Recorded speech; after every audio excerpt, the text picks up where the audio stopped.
Celui qui vaincra, je le ferai asseoir avec moi sur mon trône, comme moi-même j'ai vaincu et suis assis avec mon Père sur son trône. Apocalypse 3, 21. Celui qui ne prend pas sa croix et ne me suit pas n'est pas digne de moi. Matthieu 10, 38. Le Seigneur avait exhorté le disciple qui veut le suivre à charger sa croix.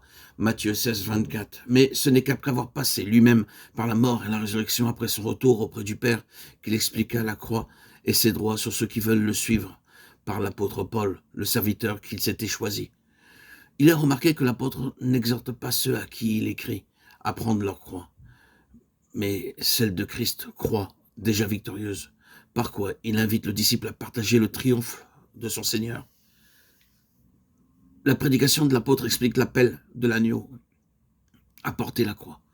Alors qu'il se préparait à monter au calvaire, les paroles du Christ illuminent la prédication de Paul. Bien que la croix de Christ ait déjà triomphé et que l'œuvre de délivrance des puissances de l'enfer soit un fait accompli, il reste que nous, croyants, devons la porter à notre tour et suivre l'agneau dans le chemin du calvaire où il nous a précédés.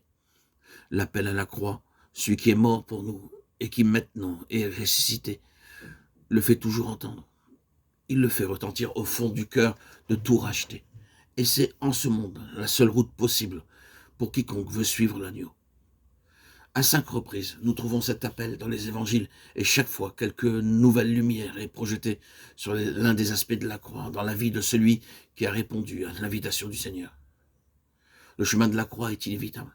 Quiconque ne porte pas sa croix et ne me suit pas ne peut être mon disciple. Luc 14, 27.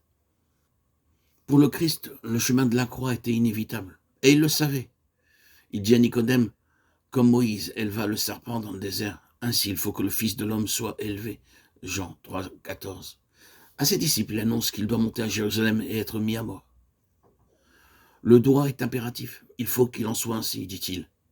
Et ailleurs, j'ai d'autres brebis. Il faut que je les amène. Jean 10, 16.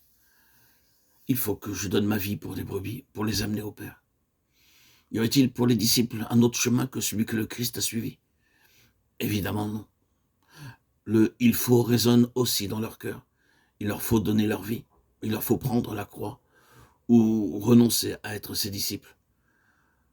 Le Christ a pris sur la croix la place du pécheur. Quiconque veut le suivre et accepter ses enseignements doit prendre à son tour la croix de Christ. Lorsque les disciples avaient commencé à suivre Jésus de Nazareth, ils n'avaient sûrement jamais entrevu la possibilité du calvaire. Jésus les avait appelés. Ils crurent qu'il était le Christ et le suivirent. En leur cœur, ils savaient que Christ avait les paroles de la vie éternelle. Ils l'entendaient, ils voyaient ses miracles. Ils rêvèrent peut-être de puissance et de gloire.